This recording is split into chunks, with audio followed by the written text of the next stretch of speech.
নমস্কার, সুপ্রভাত, স্বাগত সিটিভিএনে। ঘড়ির কাঁটা বলছে সকাল 9:40। এডুকেশন অনলাইন নিয়ে তোমাদের সঙ্গে রয়েছি আমি ভাস্বতী।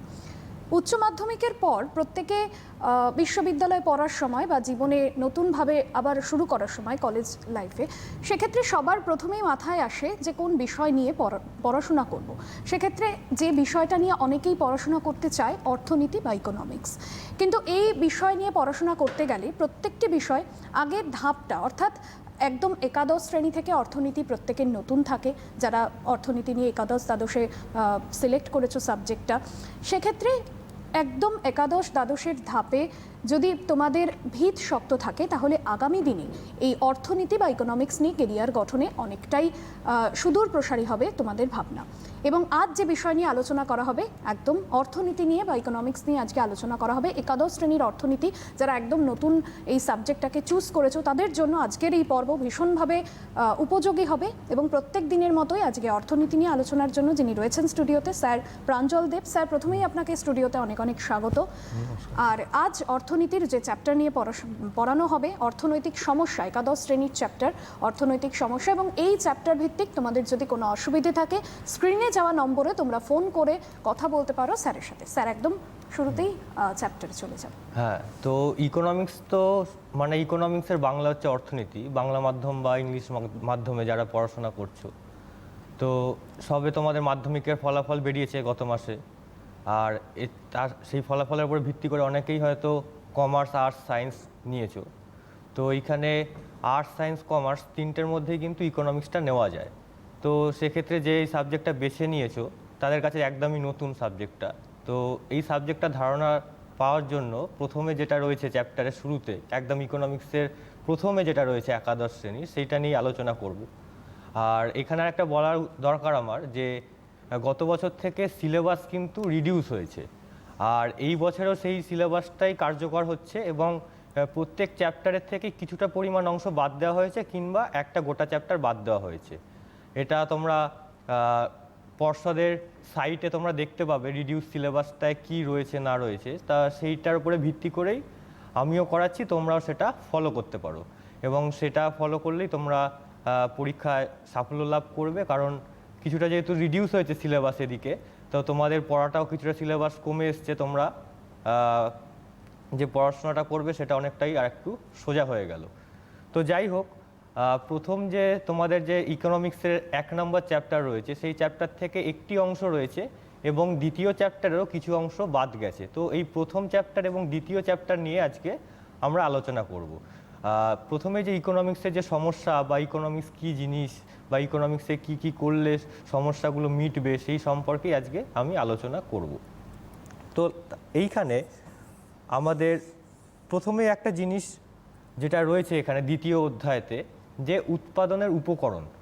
অর্থাৎ এই ইকোনমিক্সে কিন্তু আমরা বিভিন্ন দ্রব্য কিভাবে উৎপাদন হচ্ছে বা উৎপাদনের প্রসেসগুলো কি কি, বা কখন একটা কোম্পানি উৎপাদন কতটা পরিমাণে করবে, এই সব কিছু নিয়ে কিন্তু ইকোনমিক্সে আলোচনা করা হয়, যাতে একটা কোম্পানি মুনাফা লাভ করতে পারে। এই সব নিয়ে আলোচনা করা হচ্ছে ইকোনমিক্স। তো সেকেন্ড চ্যাপ্টার যে রয়েছে, সেকেন্ড চ্যাপ্টারের ফার্স্টে যেটা রয়েছে সেটা হচ্ছে উৎপাদনের উপকরণ।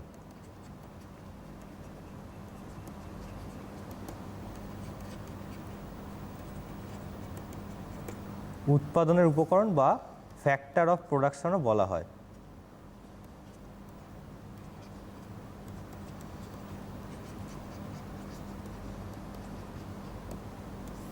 যে কোনো অর্থনীতিতেই উৎপাদনের উপকরণ মানে বোঝাচ্ছে, বা ফ্যাক্টরস অফ প্রোডাকশন যে রয়েছে সেটা বোঝাচ্ছে হচ্ছে বিভিন্ন দ্রব্য এবং পরিষেবা উৎপাদন করতে আমরা যে জিনিসগুলোকে ব্যবহার করি সেগুলোকেই বলা হচ্ছে এখানে উৎপাদনের উপকরণ। এবারে দ্রব্য এবং সেবা এই দুটোর মধ্যে কনফিউশন আছে, ঠিক আছে। ম্যাক্সিমাম ছাত্রছাত্রীদের মনেই আসে যে সেবা বলতে কী বা সার্ভিস কী। অনেকে মনে করে সার্ভিস মানে হচ্ছে অফিসে যে কাজ করতে যাচ্ছি সেটাই হচ্ছে সার্ভিস, কিন্তু অ্যাকচুয়ালি ইকোনমিক্সের সার্ভিস মানে হচ্ছে বা সেবা বা পরিষেবা প্রদান করা মানে হচ্ছে যে জিনিসগুলো আমরা ক্রয় করছি এবং আমরা স্যাটিসফাইড হচ্ছি, কিন্তু আমরা যেটা স্পর্শ করতে পারছি না। যেমন কি এই যে আমি যে তোমাদেরকে পড়াচ্ছি, এইটা কিন্তু তোমরা স্পর্শ করতে পারছো না বা হাত দিয়ে ছুঁতে পারছো না। তোমরা যেরকম কেবল অপারেটর থেকে নিশ্চয়ই কিছু পয়সার বিনিময়ে চ্যানেলটা সাবস্ক্রাইব করেছো, তো তার মানে কি তোমরা কিন্তু এটা পয়সা দিয়ে কিনছো, কিন্তু এটা তোমরা ছুঁতে পারছো না।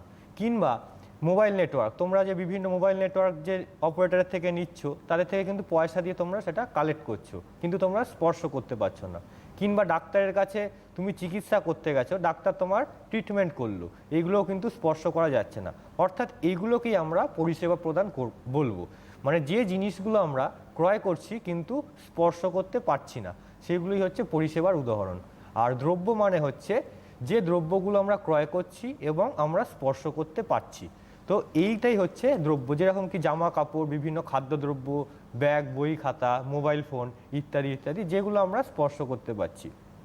তো এই দ্রব্য এবং পরিষেবা, এই যে দ্রব্য এবং পরিষেবা উৎপাদন করার জন্য আমাদের যে জিনিসগুলো কম্পালসারি অর্থাৎ লাগবেই, সেই জিনিসগুলোকেই বলা হচ্ছে উৎপাদনের প্রধান উপকরণ। যে কোনো অর্থনীতিতেই এই উৎপাদনের প্রধান উপকরণ হচ্ছে চারটে। 1 নম্বর হচ্ছে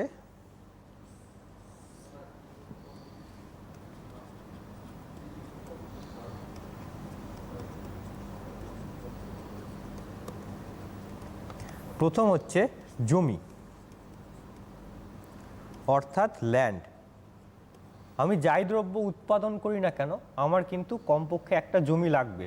জমি ছাড়া কিন্তু আমি কোনো দ্রব্য কিংবা পরিষেবা উৎপাদন করতে পারবো না।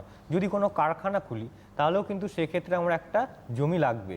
বা একজন ডাক্তার যদি চিকিৎসা করে, সেই চিকিৎসা করার জন্য সে যে চেম্বার খুলেছে সেই চেম্বারটাও কিন্তু একটা জমির ওপরেই প্রতিষ্ঠিত হয়েছে। সুতরাং এক্ষেত্রে যাই দ্রব্য আমি উৎপাদন করি না কেন কিংবা সেবা উৎপাদন করি না কেন আমার কিন্তু জমিটা কম্পালসারি, অর্থাৎ জমি কিন্তু লাগবেই। তাই জন্য জমি একটা হচ্ছে উৎপাদনের প্রধান উপকরণ।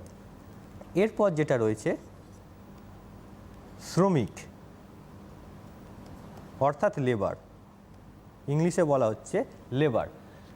আমি এক্ষেত্রেও যে কোনো দ্রব্য উৎপাদন করার জন্য কিন্তু কমপক্ষে একজন হলেও কিন্তু শ্রমিক লাগবে।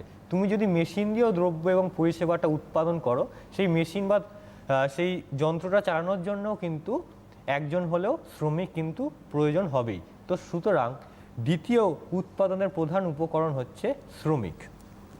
এরপরে 3 নম্বর হচ্ছে মূলধন বা ইংলিশে বলা হচ্ছে ক্যাপিটাল।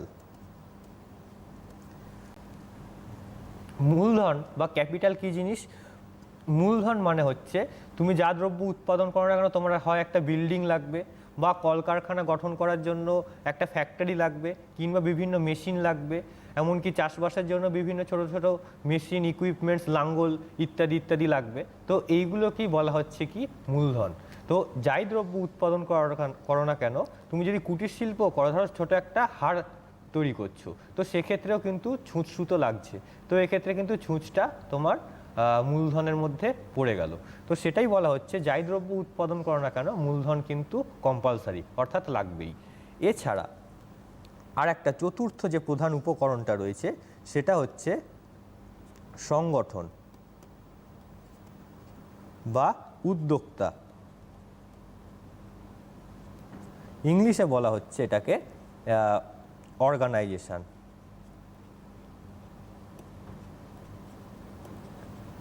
বা এন্ট্রিপ্রেনার।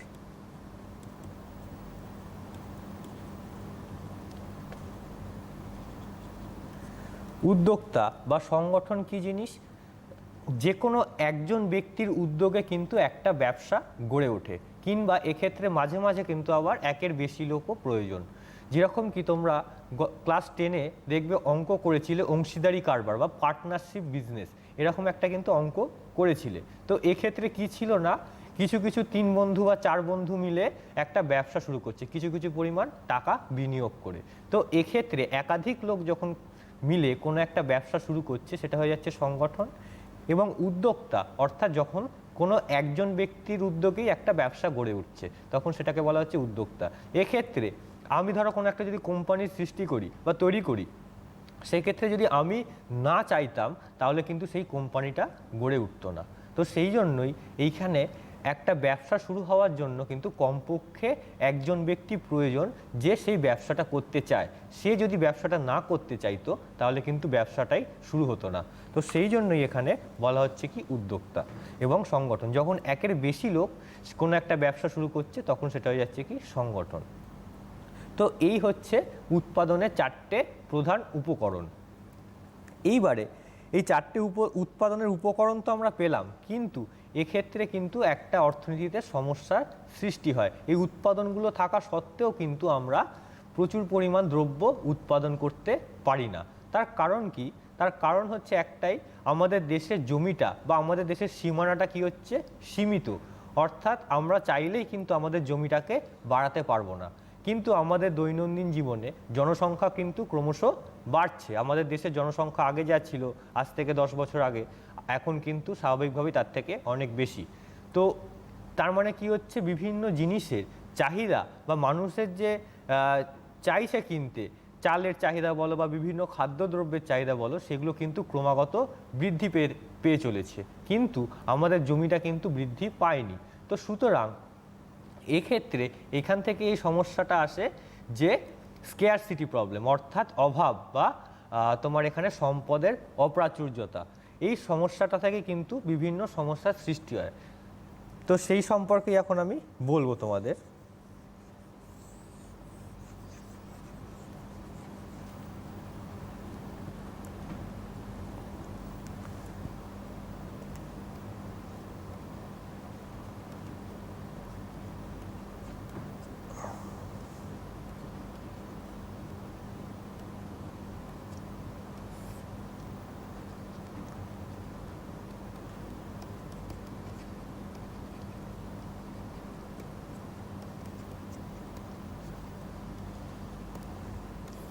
বেসিক ইকোনমিক প্রবলেম বা অর্থনৈতিক সমস্যা। যে কোনো অর্থনীতিতেই 3টে সমস্যার কিন্তু সৃষ্টি হয়। সেই সমস্যাগুলো সম্পর্কে এখন আমি আলোচনা করছি। ফার্স্ট যে সমস্যাটা রয়েছে, প্রথম যে সমস্যা, সেটা হচ্ছে কি দ্রব্য উৎপাদিত হবে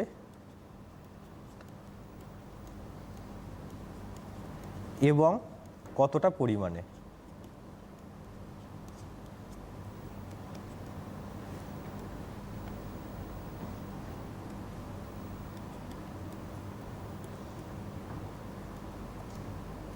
অর্থাৎ হোয়াট টু প্রডিউস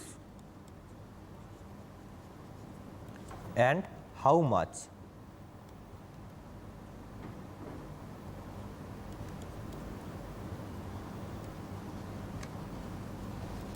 এইটা কেন আসছে?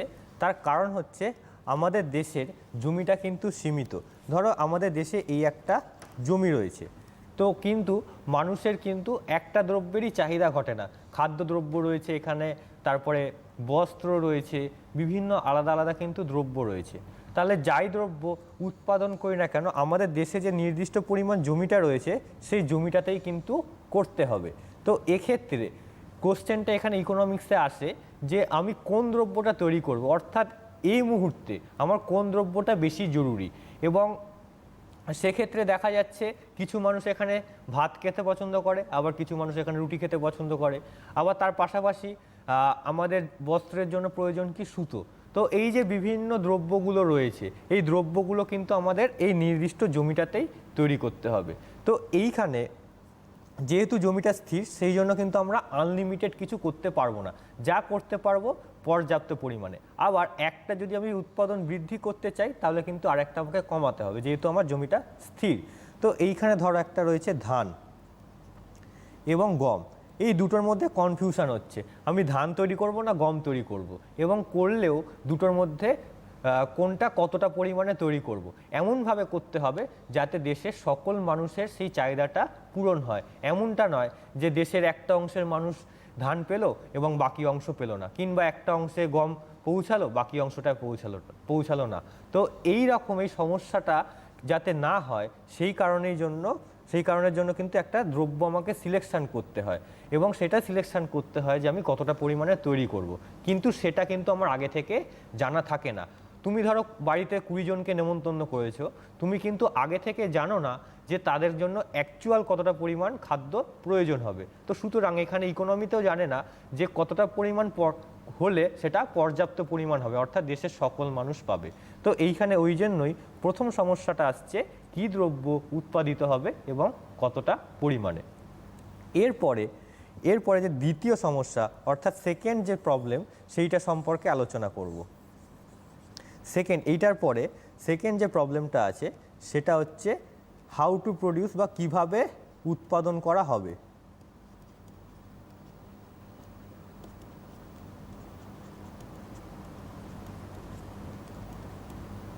How to produce.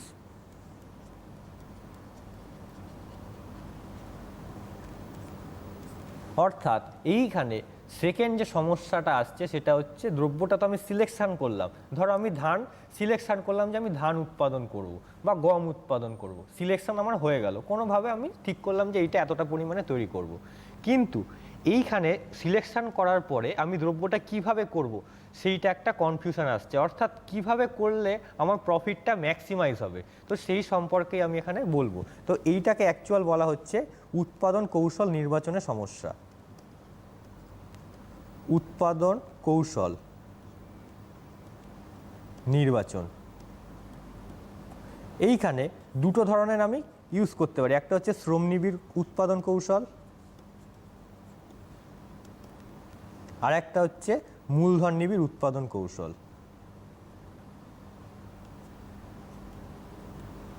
এটাকে বলা হচ্ছে লেবার ইন্টেন্সিভ,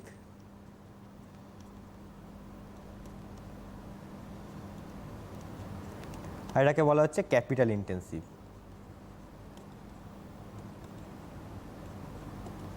এইটা কেন আসছে, আচ্ছা তার আগে বলি শ্রমনিবিড় উৎপাদন কৌশল আর মূলধন নিবিড় উৎপাদন কৌশলটা কি। তো শ্রমনিবিড় উৎপাদন কৌশল যেটা হচ্ছে, যখন আমি কোনো উৎপাদন প্রসেসটা বিভিন্ন লেবার দিয়ে করছি, অর্থাৎ শ্রমিকের নিয়োগটা বেশি করছি, তো সুতরাং এটাকেই বলা হচ্ছে শ্রমনিবিড় উৎপাদন কৌশল। আর মূলধন নিবিড় উৎপাদন কৌশল মানে হচ্ছে যখন আমি কোনো একটা দ্রব্য মূলধন অর্থাৎ মেশিন দিয়ে প্রোডাকশন করছি, তখন সেটাকে বলা হচ্ছে কি মূলধন নিবিড় উৎপাদন কৌশল। এখানে শ্রমনিবিড় বলতে কি উদাহরণস্বরূপ বলা যায়, নর্মাল যে কেবিল অপারেটর রয়েছে, তো নর্মাল কেবিল অপারেটরের কি হচ্ছে না, তারা কেবিল অপারেটরের যেখানে বাড়ি রয়েছে সেখান থেকে কেবিল লাইনের তার টেনে নিয়ে এসে তোমার বাড়িতে দিচ্ছে, অর্থাৎ দেখা যাচ্ছে এক্ষেত্রে প্রত্যেক লাইট পোস্টে সে একটা লেবার উঠছে নামছে, এরকমভাবে সে তোমার বাড়িতে নিয়ে আসছে, তার মানে এটা কি হলো শ্রমনিবিড় উৎপাদন কৌশল। আর মূলধন নিবিড় হচ্ছে বিভিন্ন ডিশের মাধ্যমে যখন তুমি ডিশ কোম্পানি বা ডিশ অ্যান্টেনার মাধ্যমে যখন কেবিল লাইন নিচ্ছ, অর্থাৎ সেক্ষেত্রে দেখা যাচ্ছে যে সেই একটা পার্টিকুলার কেবিল অপারেটর এলো, সে বাড়ির ছাদে ডিশ অ্যান্টেনা লাগালো, তোমাদের বাড়িতে টিভি চালু হয়ে গেল। তো সুতরাং এক্ষেত্রে কি হলো, মূলধনের ইউজটা বেশি হলো, অর্থাৎ টেকনোলজিক্যাল ইউজটা বেশি হলো। তো এই দুটো হচ্ছে উৎপাদন কৌশল। এইবারে আমার আগে থেকে কিন্তু জানা থাকে না কোনটায় আমি ইউজ করলে আমার বেশি পরিমাণ লাভ হবে।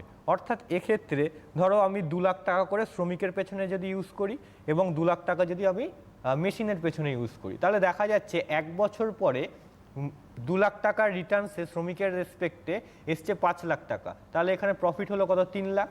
আবার দেখা যাচ্ছে যদি আমি সেটাই মেশিন দিয়ে করতাম, তাহলে দেখা যাচ্ছে সেটা এসছে 6 লাখ টাকা, অর্থাৎ এখানে প্রফিট হলো কিন্তু 4 লাখ। তো সুতরাং এই যে প্রফিটটা হলো, এইটা কিন্তু আমরা 1 বছর শেষে বুঝতে পারলাম, আগে থেকে কিন্তু আমরা জানতে পারলাম না যে কোনটা থেকে করলে আমার বেশি লাভ হতো। এর কিন্তু বিপরীত ঘটনাও ঘটতে পারতো। তাই জন্যই এখানে কনফিউশনটা আসছে কিভাবে দ্রব্যটা উৎপাদন করা হবে। তো এই গেল দ্বিতীয় সমস্যা। এরপরে তৃতীয় সমস্যা, থার্ড। এই 3টে সমস্যাই কিন্তু ইকোনমিতে, যে কোনো ইকোনমিতে বা যে কোনো দেশে সৃষ্টি হয়। তৃতীয় যে সমস্যাটা সেটা হচ্ছে তোমার দ্রব্যটি কাদের জন্য উৎপাদন করা হবে। স্যার আমরা একটা ফোন নিয়ে নেব। হ্যাঁ। কোনো বন্ধু রয়েছেন ফোনে, কে বলছো, কোথা থেকে বলছো, কি জানতে চাও? আমি কানপুরা থেকে হিরণময় পাল বলছি। কি জানতে চাও? স্যারকে প্রথমে ধন্যবাদ জানাবো। বলো তোমার প্রশ্নটা বলো। নমস্কার। আমার প্রশ্নটা হচ্ছে যে অর্থনৈতিক সমস্যাগুলো আরেকটু হ্যাঁ আরেকবার বলো, বুঝতে পারলাম না। স্পষ্ট হলো না তোমার প্রশ্নটা, আরেকবার বলো। অর্থনৈতিক সমস্যাগুলো আর দিয়ে দিলে ভালো হবে। কি বলছো? অর্থনৈতিক কি বলছো? আরেকবার বলো প্রশ্নটা। তোমার টিভির সাউন্ডটা মিউট করে কথা বলো। অর্থনৈতিক সমস্যা যে শ্রমিক বিভাগগুলো আছে সেগুলো আরেকটু বলে দিলে ভালো হবে। শ্রমিকের কথাটা শ্রমিকের কেটে বিভাগগুলো। তোমার কথা বোঝা যাচ্ছে না, তুমি একটু বাইরে এসে কথা বলো, মনে হয় নেটওয়ার্ক প্রবলেম করছে। যে শ্রমিকের যে বিভাগগুলো আছে ওগুলো আরেকটু ভালোভাবে জানতে চাই। শ্রমিকের বিভাগ, হ্যাঁ স্যার। শ্রমিকের বিভাগ বলতে এখানে তুমি কোনটা বলতে চাইছো? যেটা আমি আগে যেটা আলোচনা করলাম সেইটা, মানে লেবার ইন্টেন্সিভ। হ্যাঁ বলো। ওইটাই একটু আলোচনা আরেকটু করে দিলে ভালো একটা বুঝতে পারলাম। হ্যাঁ ঠিক আছে, ওটা আমি আরেকবার বুঝিয়ে দিচ্ছি, তুমি সঙ্গে থাকো। অনেক ধন্যবাদ হ্যাঁ। ফোন করার জন্য, শুনতে থাকো, তোমার প্রশ্নের উত্তর পেয়ে যাবে। হ্যাঁ, তো শ্রমিক যেটা বলছিলাম যে শ্রমনিবিড় উৎপাদন কৌশল, বা যেটা আমি বললাম একটা দ্রব্য উৎপাদন করতে কিন্তু শ্রমিকের প্রয়োজন হবেই। তো এইখানে শ্রমনিবিড় যে উৎপাদন কৌশলটা তোমাকে একটু আগে যে আমি আলোচনা করলাম, তো শ্রমনিবিড় উৎপাদন কৌশলটা হচ্ছে যে যখন আমি কোনো একটা কাজ শ্রমিকের মাধ্যমে করছি, অর্থাৎ অধিক শ্রম নিয়োগ করছি, তো সেইটা হচ্ছে এখানে কি শ্রমনিবিড় উৎপাদন কৌশল। অর্থাৎ যেরকম উদাহরণে বললাম, একটা কেবিল অপারেটরের যে বাড়ি রয়েছে, সেই নর্মাল তোমার ধরো বিভিন্ন যে কেবিল অপারেটর রয়েছে, যেগুলো তোমার লাইট পোস্ট থেকে তার টেনে এনে তোমার বাড়িতে টিভির কানেকশান দেওয়া হয়, সেগুলোর কথা বলছি। তো সেক্ষেত্রে দেখো কি হচ্ছে না, যে কেবিল অপারেটর রয়েছে সেই তার বাড়ির থেকে কিন্তু তার টেনে নিয়ে এসে 1 মাইল 2 মাইল ধরে তার টেনে নিয়ে আসা হচ্ছে, এবং তারপরে কিন্তু তোমার বাড়িতে সেটা লাগানো হচ্ছে সেই টিভির সাথে। তো সেক্ষেত্রে বা সেট টপ বক্সের সাথে লাগানো হচ্ছে। তো এক্ষেত্রে দেখা যাচ্ছে যে একজন লেবার বারবার কিন্তু লাইট পোস্টে উঠছে এবং নামছে, আবার উঠছে এবং নামছে, এরকমভাবে প্রায় 1 কিলোমিটার কিংবা 2 কিলোমিটার দূর থেকে লাইনটাকে নিয়ে আসছে। অর্থাৎ এখানে কিন্তু শ্রমিকের ইউজটা বেশি করা হলো। কিন্তু তুমি যদি কোনো ডিশ অ্যান্টেনার মাধ্যমে বা ডিশের মাধ্যমে বা কোনো কেবিল অপারেটর যে রয়েছে, যেগুলো ডিশ আছে মানে বাড়ির ছাদে যেগুলো লাগিয়ে দিয়ে যায়, সেক্ষেত্রে দেখা যাচ্ছে কি একজন লেবার এলো, তোমার বাড়িতে ডিশ অ্যান্টেনাটা লাগালো এবং টিভির সাথে কানেকশান করে দিল। সেটা খুব কম সময়ের মধ্যে খুব তাড়াতাড়ি কিন্তু কাজটা হয়ে গেল। তো এক্ষেত্রে সেটাই বলা হচ্ছে এখানে মূলধন নিবিড়, অর্থাৎ এখানে কিন্তু শ্রমের নিয়োগটা করা হলো না। শ্রমের নিয়োগ মানেই হচ্ছে যেখানে শ্রমিকের নিয়োগটা কিন্তু বেশি ইউজ করা হচ্ছে। এটাই ছিল তোমার কোশ্চেন। তো এরপরে যেটা আমরা আলোচনা করছি সেটাতে আবার ফিরে যাচ্ছি। তো থার্ড যে প্রবলেম, সেই থার্ড প্রবলেমটা হচ্ছে দ্রব্যটি কাদের জন্য উৎপাদন করা হবে।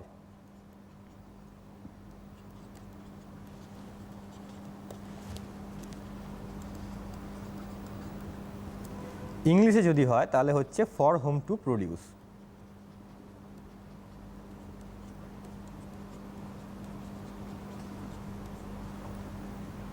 ফর হোম টু প্রডিউস, দ্রব্যটি কাদের জন্য উৎপাদন করা হবে। এক্ষেত্রে আমাদের দেশে কিন্তু একটা সমস্যা রয়েছে, আয় বৈষম্যর সমস্যা। আয় বৈষম্য, সেই আয় বৈষম্য জিনিসটা কি, বা ইনকাম ইনইকুয়ালিটি ইংলিশে বলা হয়। আয় বৈষম্য অর্থাৎ বা ইনকাম ইনইকুয়ালিটি যেটা হচ্ছে, মানে আমাদের দেশে কিন্তু বিভিন্ন লোকের বিভিন্ন ধরনের আয়। অর্থাৎ একজনের আয় দেখা যাচ্ছে 50,000 টাকা, আবার ধরো দেখা যাচ্ছে একজনের আয় 10,000 টাকা। তার মানে কিন্তু আমাদের দেশে একটা আয় বৈষম্য স্যার, আরো রয়েছে। একজন বন্ধু রয়েছেন টেলিফোনে। কে বলছো, কোথা থেকে বলছো, তোমার প্রশ্নটা বলবে। স্যার, একটু প্রথমে নমস্কার জানাচ্ছি। হ্যাঁ, তোমার প্রশ্নটা আমি বলো। কোচবিহার থেকে বলছি। হ্যাঁ বলো। স্যার, ওই আপনি একটু আগে যে ভাগটা করলেন, একটা শ্রম নিবিড় এবং একটা মূলধন নিবিড়ের যে ভাগটা করেছিলেন, হ্যাঁ, সেখানে প্রথমত শ্রম নিবিড়ের ক্ষেত্রে যে একটা বললেন যে যেখানে প্রফিটটা কম এবং মূলধনের ক্ষেত্রে প্রফিটটা বেশি, সেখানে আমি কি করে বুঝবো যে শ্রম নিবিড়ে কম এবং মূলধনে বেশি হচ্ছে? হ্যাঁ, তো এইখানে সেই সমস্যাটা তোমার আসছে বলে, মানে এটা তো আমি আগে থেকে জানতে পারছি না যে আমার কোনটা থেকে প্রফিট বেশি হবে বা কোনটা থেকে প্রফিট কম হবে, সেটা তো আমি আগে থেকে জানতে পারছি না। তো সেই জন্যই এখানে কিন্তু আমি এটাকে সমস্যা একটা বলছি। তুমি যদি একটা ব্যবসা শুরু করতে যাও তাহলে কিন্তু তোমার প্রথমেই এই সমস্যাটা আসবে। তো আমি এইখানে বেসিক্যালি বিশেষ করে যে ইকোনমিতে কী কী সমস্যার সৃষ্টি হয়, তুমি যদি একটা কোম্পানি শুরু করো বা ব্যবসা শুরু করো, তোমার ক্ষেত্রে কী কী সমস্যার সৃষ্টি হতে পারে সেই সম্পর্কেই আমি বলছি। তো এইখানে এই কনফিউশনটা আসছে, তো এইটার সলিউশন কিন্তু আছে। সলিউশনটা আছে, দেখা যাচ্ছে যে আমার এক্ষেত্রে এটা এই চ্যাপ্টারে যদিও নয়, এটা পরে আছে।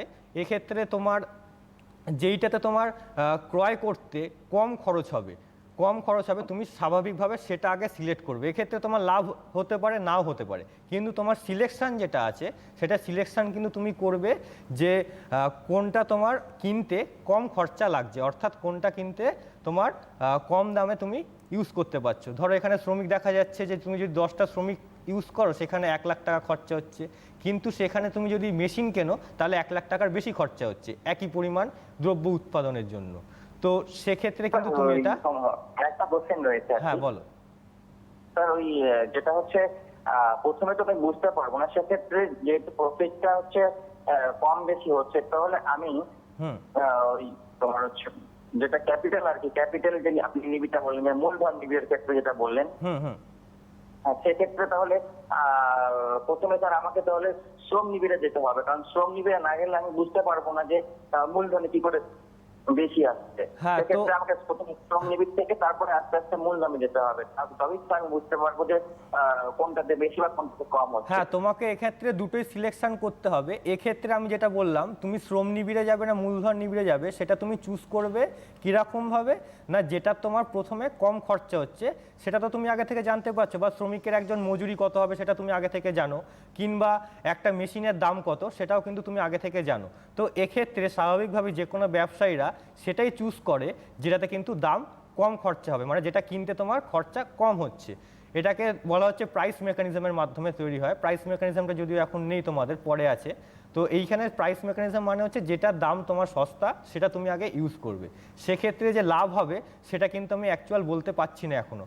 তা সেক্ষেত্রে তুমি এটা ফার্স্টে ধরো, সেক্ষেত্রে তুমি মূলধনও চুজ করতে পারো বা শ্রমিকও চুজ করতে পারো, যেটা তোমার দামটা কম হবে। এবারে তুমি ফার্স্টটা চুজ করার পরে একবার প্রোডাকশান করলে, তারপরে তুমি দেখলে যে আমি এবারে সেকেন্ডটা ইউজ করি, দেখি কি আমার হচ্ছে, মানে কীরকম কী রিটার্নস পাচ্ছি, সেটার উপরে ভিত্তি করে কিন্তু তুমি আবার পরের বার নিয়োগ করবে।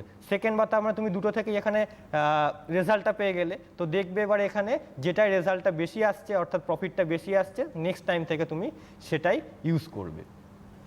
একদমই তাই। এরকম যদি বিষয়ভিত্তিকভাবে তোমরা প্রশ্ন করতে থাকো তাহলে আমাদের ক্ষেত্রে উত্তর দেওয়া অনেক কম্প্যাক্ট হবে এবং অনুষ্ঠানটাও আরও তোমাদের এই ফোনের মধ্যে দিয়ে আরও এগিয়ে নিয়ে যাওয়া যাবে। স্যার, পরের আলোচনা। তো তৃতীয় যে সমস্যাটা বলছিলাম, আয় বৈষম্য। এই যে আয় বৈষম্য কি বললাম না, আমাদের দেশে কিন্তু বিভিন্ন লোকের আয় বিভিন্ন, অর্থাৎ কারোর ইনকাম বেশি আবার কারোর ইনকাম কম। তো এক্ষেত্রে কিন্তু সবার পক্ষে কিন্তু সব দ্রব্য কেনা সম্ভব হয় না। তার কারণ কি, ধরো কোনো একটা দ্রব্য কস্টলি, সেক্ষেত্রে কিন্তু একজন নিম্ন আয় শ্রেণীর মানুষ সেটা কিনতে পারে না। আবার কিছু দ্রব্যের কিন্তু তোমার দামটা কম, অর্থাৎ এখানে পেন বলতে পারবো, জামা কাপড় বলতে পারো, যে কিছু জামা কাপড় কম দামি হয় আবার কিছু জামা কাপড় বেশি দামি হয়। তো এইখানে বেশি দামি যে জামা কাপড় বা ব্র্যান্ডেড যে জামা কাপড়গুলো আছে সেগুলো কিন্তু দেশের সকল মানুষ কিনতে পারে না। ধরো এইখানে একটা দেশে 20 জন লোক রয়েছে, সেই 20 জন লোকের মধ্যে 12 জন হচ্ছে হাই ইনকাম, আর বাকি যে 8 জন রইল তারা হচ্ছে লো ইনকাম।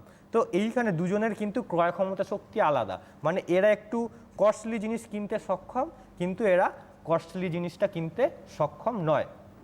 তো এক্ষেত্রে কি হচ্ছে না, তা এইখানে কিন্তু প্রত্যেক কোম্পানি কিন্তু জানে না, বা কোম্পানি, আমি যদি একজন কোম্পানির মালিক হই আমি কিন্তু জানি না দেশের সকল মানুষের আয় কীরকম, বা কতজন উচ্চ আয় বিশিষ্ট কতজন নিম্ন আয় বিশিষ্ট। তো সুতরাং এবারে ধরো আমি যদি 20টা জিনিসই আমি উচ্চ আয় বিশিষ্ট লোকের জন্য তৈরি করি, তাহলে কিন্তু সব আয় এখানে সব দ্রব্য কিন্তু আমার এখানে বিক্রি হবে না, অর্থাৎ আনসোল্ড থাকবে। তো সুতরাং এখানে আমার এই কনফিউশনটা আসছে, আমি তো দ্রব্যটা তৈরি করে ফেললাম কিন্তু সেই দ্রব্যটা কিনতে কতজন সক্ষম, অর্থাৎ কাদের জন্য আমি তৈরি করব। তো এই তিনটে হচ্ছে বেসিক্যালি সমস্যা যে কোনো ব্যবসার ক্ষেত্রেই শুরু হয়। একটা হচ্ছে তোমার কি ফার্স্ট বললাম কি দ্রব্য উৎপাদন হবে এবং কতটা পরিমাণে, এটা আসছে আমার অভাবের জন্য, জমি যেহেতু আমার সীমিত। দ্বিতীয়টা হচ্ছে কিভাবে উৎপাদন করা হবে, অর্থাৎ হাউ টু প্রডিউস, মানে সেটা শ্রমিক দিয়ে করব না মূলধন দিয়ে করব, কোনটাতে আমার প্রফিট বেশি হবে। আর থার্ড হচ্ছে কি বললাম না, দ্রব্যটি কাদের জন্য উৎপাদিত হবে, অর্থাৎ আমার দেশে যেহেতু আয় বৈষম্য রয়েছে সেই দ্রব্যটা কিনতে কতজন সক্ষম, এইটা নিয়েই কিন্তু এখানে রয়েছে। এর পরের পার্ট যেটা রয়েছে সেটা হচ্ছে আমরা বলবো এখন উৎপাদন সম্ভাবনা রেখা। এটা এর পরেই যেহেতু নিয়ে আসছি, এটা বেসিক্যালি তোমাদের ফার্স্ট চ্যাপ্টারের এই পার্টটুকুই শুধু রয়েছে, উৎপাদন সম্ভাবনা রেখা। তো এইটার সঙ্গে এটা অনেকটা লিঙ্ক রয়েছে, তাই জন্য মাঝখানে আমি এটা পড়িয়ে দিচ্ছি। এটা দেখবে তোমাদের ফার্স্ট চ্যাপ্টারের একদম লাস্ট টপিকে রয়েছে উৎপাদন সম্ভাবনা রেখা। তো সেইটা বলছি এখন।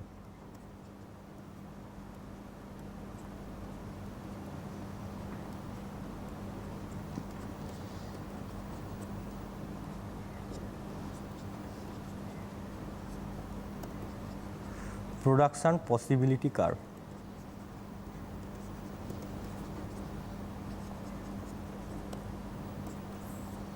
অর্থাৎ এইখানে এইটা অ্যাকচুয়ালি হচ্ছে সুযোগ ব্যয় রেসপেক্টে। সুযোগ ব্যয় এটা কি? সুযোগ ব্যয় এটা হচ্ছে সুযোগ ব্যয়, যেটা আমি বলছি সুযোগ ব্যয় গাণিতিক বা সুযোগ ব্যয়টাকে যখন রেখচিত্রের মাধ্যমে প্রকাশ করা হচ্ছে সেটাই হয়ে যাচ্ছে এখানে কি উৎপাদন সম্ভাবনা রেখা। তো এটা ডিটেলসে বলছি। ধরো আমাদের দেশে একটা জমি রয়েছে, যেটা বললাম কি স্থির।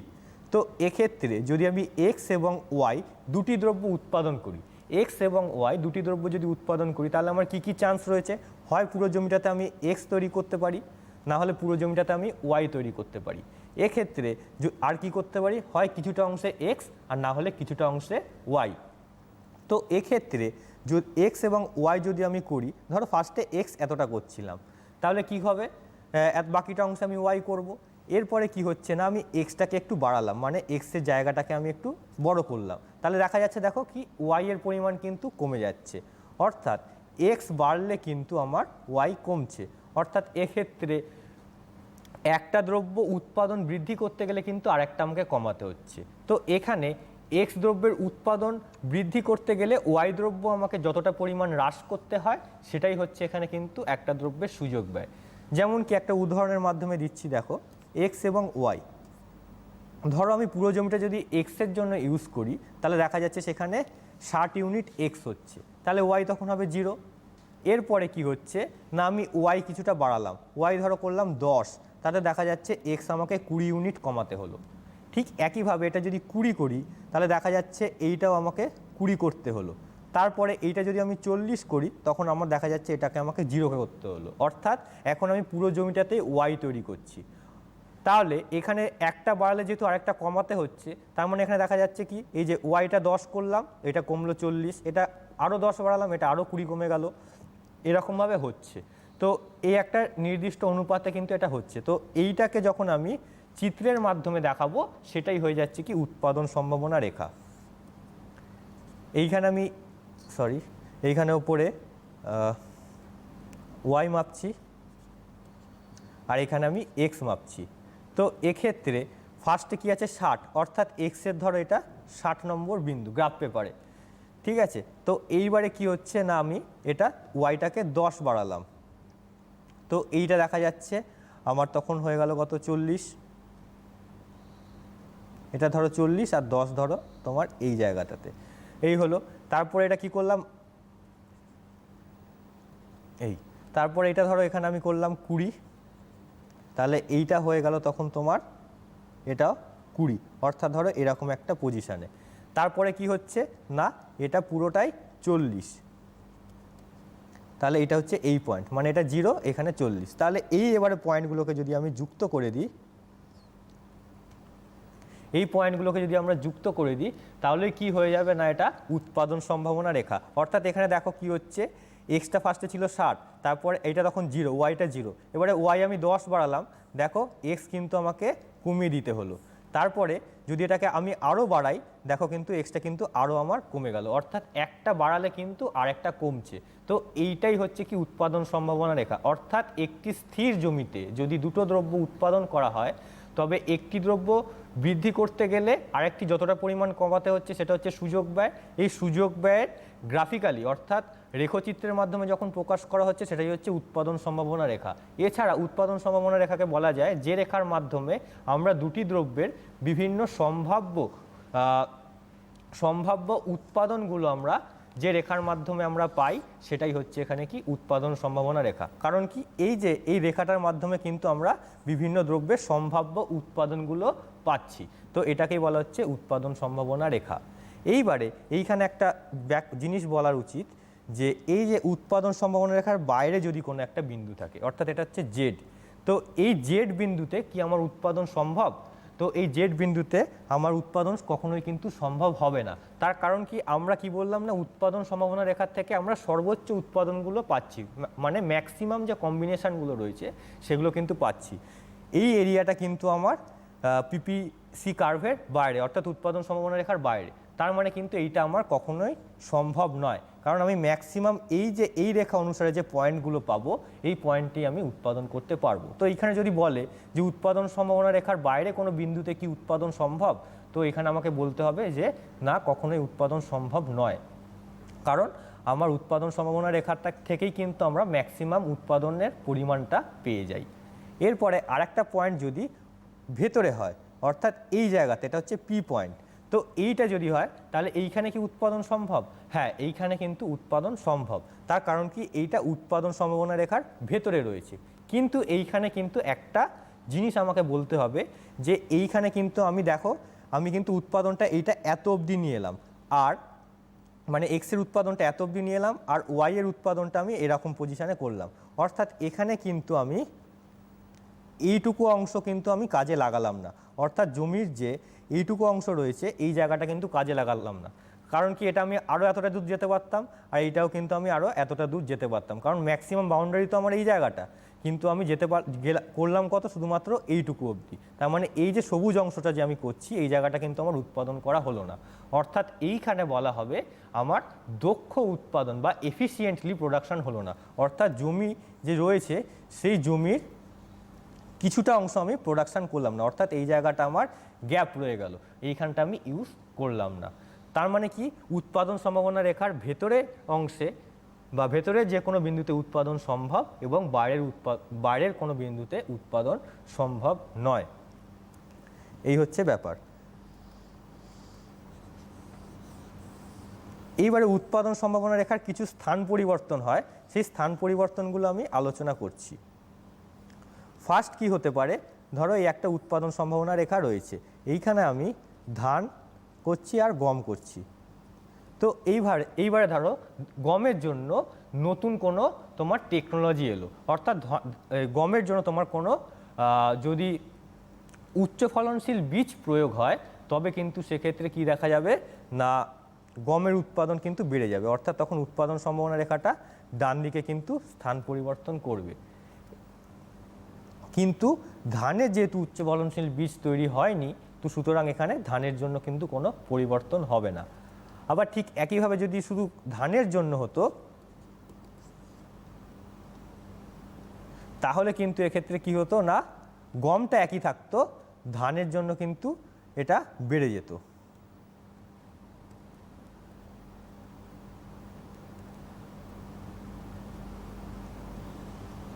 এই ঠিক এরকমভাবে এটা হয়ে যেত। অর্থাৎ এখানে যদি আমি ধান মাপি, ধানের জন্য আমার নতুন উৎপাদন কৌশল এসছে, অর্থাৎ উচ্চ ফলনশীল বীজ এসছে, তো এটা 80 ছিল, হয়ে গেল কত 100। কিন্তু গমের জন্য যেহেতু কিছু আসেনি, তা সুতরাং এখানে গমটা আগে যা ছিল এখনও তাই থাকবে। এইবারে আর কি হতে পারে, যদি উভয় দ্রব্যের ক্ষেত্রেই নতুন টেকনোলজিক্যাল ইউজ হয়, তখন টোটাল পিপিএসসি যে কার্ভটা রয়েছে সেই পিপিসি কার্ভটাই কিন্তু স্থান পরিবর্তন করে যায়। অর্থাৎ এখানে গম আর ধান যদি পরিমাপ করি, দুটোরই যদি নতুন উচ্চ ফলনশীল বীজ আসে বা নতুন টেকনোলজি আসে, তখন কিন্তু দুটোরই আমার কি হবে না, টোটালটাই বেড়ে যাবে। তখন কি হয়ে যাবে না, এটা পুরোটাই ডান দিকে শিফট করবে।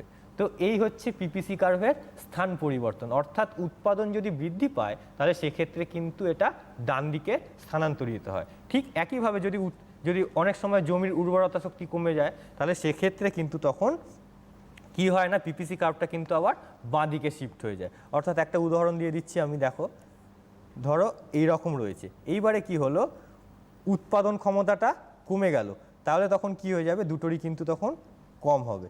অর্থাৎ এটা যদি 80 ছিল এটা হয়ে যাবে 60, এটা যদি 100 থাকে এটা হয়ে গেল 80। তার মানে দুটোরই কিন্তু এখন আমার উৎপাদনটা হ্রাস পেল।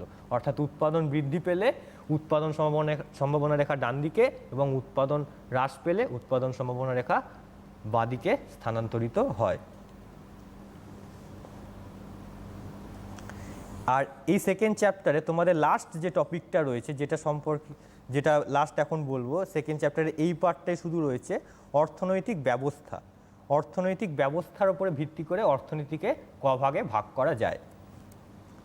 তো এইখানে যেটা রয়েছে সেটা বলছি, অর্থ ব্যবস্থা বা ইকোনমিক সিস্টেম।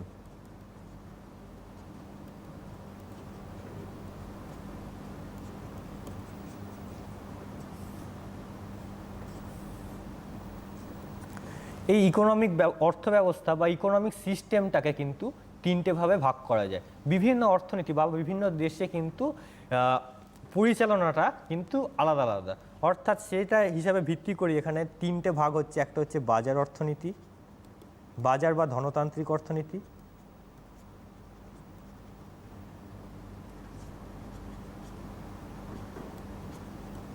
ইংলিশে বলবো মার্কেট ইকোনমি,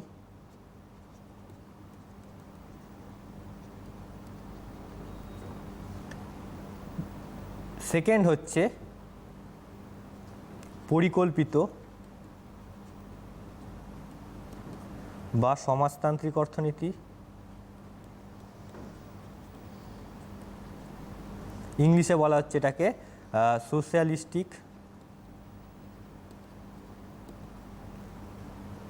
আর আরেকটা হচ্ছে মিশ্র অর্থনীতি।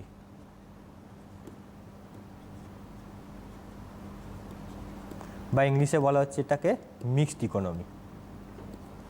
তো ইকোনমিক্সের যে পরিচালনা রয়েছে বা অর্থ যে ব্যবস্থা রয়েছে সেটাকে এরকম তিনটে ভাবে ভাগ করা যায়। একটা হচ্ছে বাজার অর্থনীতি বা মার্কেট ইকোনমি, সেকেন্ড হচ্ছে পরিকল্পিত বা সমাজতান্ত্রিক অর্থনীতি, 3 নাম্বার হচ্ছে মিশ্র অর্থনীতি। অর্থাৎ এক্ষেত্রে ফার্স্ট যেটা আছে মার্কেট ইকোনমি, এই মার্কেট ইকোনমি সম্পর্কে ধারণা দেয় father of economics Adam Smith, অর্থাৎ অর্থনীতির যে জনক যাকে বলা হয় অ্যাডাম স্মিথকে। সেই বাজার অর্থনীতির ধারণা কিন্তু দেন অ্যাডাম স্মিথ। তো এই বাজার অর্থনীতি কি? বাজার অর্থনীতি মানে হচ্ছে যেখানে সব কিছু ইকোনমিক্সের যা কিছু রয়েছে সব কিছুই পরিচালনা করছে কে? Private sector. সেটাকে বলা হচ্ছে এখানে কি? বাজার অর্থনীতি। অর্থাৎ এইখানে কোনো গভর্নমেন্ট সেক্টর বলে কিছু নেই, যা আছে সবই প্রাইভেট সেক্টর। মানে এইগুলো বেসিক্যালি যেগুলো উন্নত মানের দেশ বা ডেভেলপড কান্ট্রি সেগুলোতে দেখা যায়, যেরকম কি অস্ট্রেলিয়া রয়েছে, ইউএসএ রয়েছে, এগুলোতে এখানে কি হচ্ছে ম্যাক্সিমাম যে পোর্শনটা রয়েছে সব কিছুই কিন্তু কন্ট্রোল করছে কে? প্রাইভেট সেক্টর, অর্থাৎ বেসরকারি সংস্থা। তো এইটাকে বলা হচ্ছে এখানে কি? মার্কেট বা ধনতান্ত্রিক অর্থনীতি। পরিকল্পিত বা সমাজতান্ত্রিক অর্থনীতি কি? পরিকল্পিত বা সমাজতান্ত্রিক অর্থনীতি হচ্ছে যেখানে সব কিছু ডিসিশন গভর্নমেন্ট নেয়, অর্থাৎ যা দ্রব্য উৎপাদন করবে সব কিছুই করবে কে? গভর্নমেন্ট। এখানে কোনো প্রাইভেট সেক্টর বা বেসরকারি কোনো সংস্থা কিন্তু এখানে নেই। তো এইটাকেই বলা হচ্ছে এখানে কি না পরিকল্পিত বা সমাজতান্ত্রিক অর্থব্যবস্থা, যেখানে সব কিছুই তোমার করছে কে? গভর্নমেন্ট। যেমন কি নর্থ কোরিয়া, এটা হচ্ছে তোমার কিন্তু পরিকল্পিত বা সমাজতান্ত্রিক অর্থনীতির একটা উদাহরণ। বা সোশিয়ালিস্টিক ইকোনমি, এটাকে অনেক সময় প্ল্যান্ড ইকোনমি অনেক বলে, প্ল্যান্ড ইকোনমির এক্সাম্পল। আর মিক্সড মানে হচ্ছে আমাদের ভারত, অর্থাৎ যেখানে দুটো সেক্টরই পাশাপাশি অবস্থান করে। যেরকম কি আমাদের ভারতে দেখা যাচ্ছে কিছু লোক রয়েছে বা কিছু ব্যক্তি রয়েছে সরকারি অফিসে কর্মচারী, আবার কিছু রয়েছে প্রাইভেট সেক্টর বা প্রাইভেট অফিসে কাজ করে।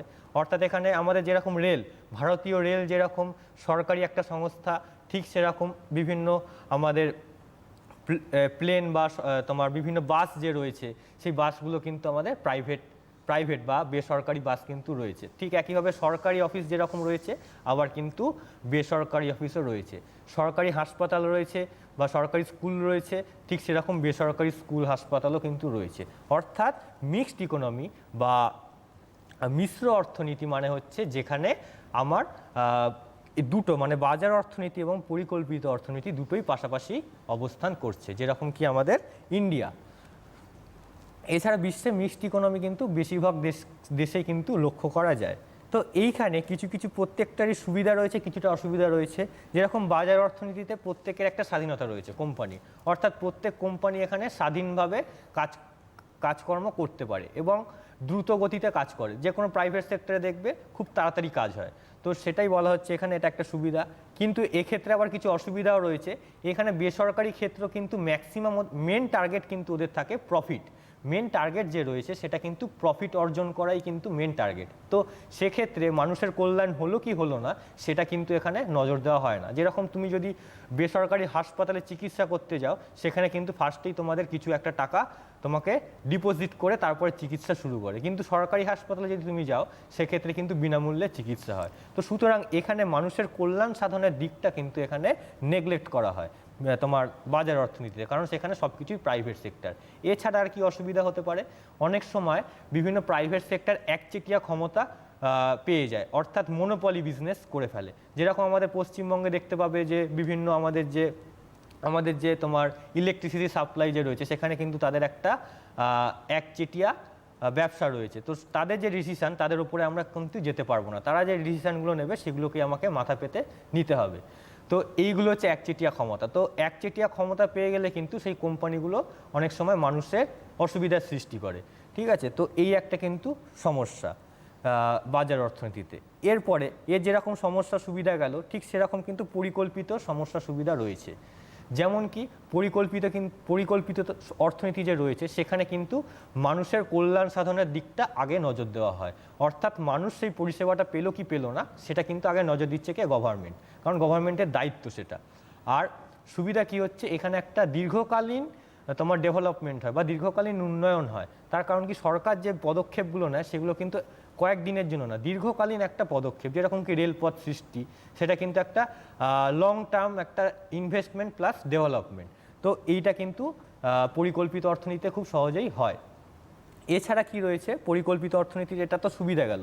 অসুবিধা কি রয়েছে, বিভিন্ন ক্ষেত্রে সরকারি কাজ কিন্তু খুব ধীর গতিতে হয়, বা সরকারের যে প্ল্যানগুলো করে সেই প্ল্যানগুলো কিন্তু সঠিক হয় না। কারণ সরকারকে পুরো একটা দেশ যখন চালাচ্ছে, বিভিন্ন দেশের প্রত্যেকটা কোণার কিন্তু সব খবর কিন্তু সরকার ঠিকভাবে পায় না। কিন্তু প্রাইভেট সেক্টর দেশের যেহেতু প্রত্যেকটা আলাদা আলাদা ব্রাঞ্চ রয়েছে, সেটা কিন্তু একটা সুবিধা রয়েছে যে ভালো করে দেখা সুযোগ পায়, কিন্তু সরকার সেটা পায় না।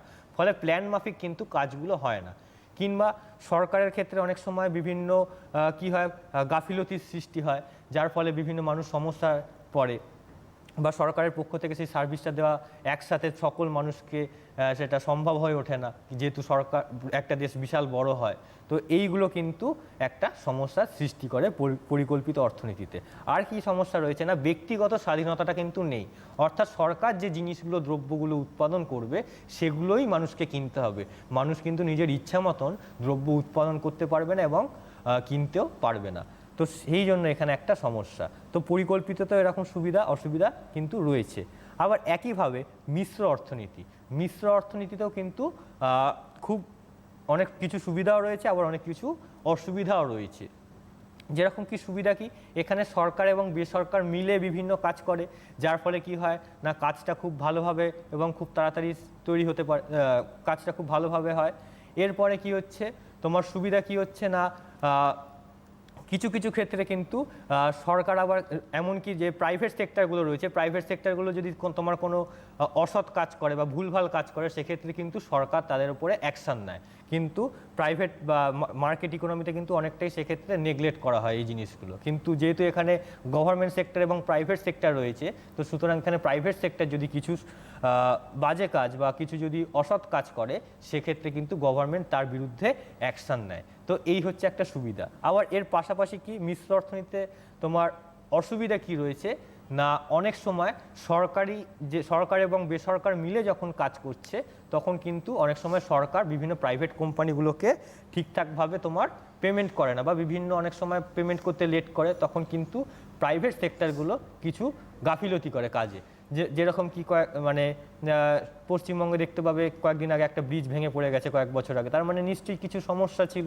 তো এক্ষেত্রে কিন্তু বিভিন্ন সমস্যার সৃষ্টি হয়, বা সরকারের বিভিন্ন গাফিলতি, বা সরকার যদি ঠিকঠাকভাবে পেমেন্ট না করে তখন কিন্তু প্রাইভেট কোম্পানিগুলো বাজে ম্যাটেরিয়ালস দিয়ে বা বাজেভাবে কাজগুলোকে তৈরি করে ফেলে। তো এইগুলো হচ্ছে বিভিন্ন সুবিধা এবং অসুবিধা। তো এই চ্যাপ্টারে এই পার্টগুলি তোমাদের রয়েছে, আর বাকি যে পার্টগুলো রয়েছে সেগুলো কিন্তু বাদ দিয়ে দেওয়া হয়েছে। তো এইখানে তোমাদের যে বেসিক্যালি যে কোশ্চেন এতক্ষণ তো বোঝালাম, এবারে বলছি লাস্ট যেটুকু সময় রয়েছে হাতে সেটুকুতে বলে দিচ্ছি এখানে কোশ্চেন কী ধরনের হয়। তো কোশ্চেন যেরকম হচ্ছে এইখানে বেসিক্যালি কিন্তু লং কোশ্চেন আসে না, বেসিক্যালি এখানে শুধুমাত্র শর্ট কোশ্চেন আসে, 2 নম্বর কিংবা 1 নম্বরের কোশ্চেন এখান থেকে প্রোভাইড হয়। তো এইবারে কিন্তু তোমাদের যেহেতু সিলেবাসটা কম, তোমাদের পড়তে আরেকটু সুবিধা হবে। এই চ্যাপ্টারটা অনেকটাই বড় ছিল, সেক্ষেত্রে প্রায় 50% কমিয়ে দিয়েছে এই চ্যাপ্টারের অংশ। তো সুতরাং এই চ্যাপ্টারটা তোমরা এই যেগুলো বললাম সেগুলো তোমরা বই যেগুলো যারা কিনেছো বা তোমরা যদি নোটস করে রাখো এইগুলো, বা এগুলো আমাদের অনলাইনেও তোমরা আবার পুরনো মানে এই আমার এই আজকে টপিকটা ইউটিউব ফেসবুকেও স্যার পাবে। একদম আমরা হ্যাঁ। অনুষ্ঠানের শেষ পর্বে চলে এসেছি, আজকে শেষ করতে হবে আপাতত। যে স্যার যেরকমটা পড়ালেন, একাদশ শ্রেণীতে যারা ইকোনমিক্স নিয়ে পড়ছো, একদম ইকোনমিক্সের প্রারম্ভিক যে ধাপটা সেটা আজকে বোঝানো হলো। এই ক্লাসটার পর তোমাদের অনেক ক্ষেত্রে বুঝতে সুবিধা হবে। স্যার অনেক ধন্যবাদ আজকে স্টুডিওতে আসার জন্য। আজ এখানেই শেষ করতে হচ্ছে, আগামী আরও অন্যান্য পর্বের জন্য নজর রাখুন সিটিভিএ।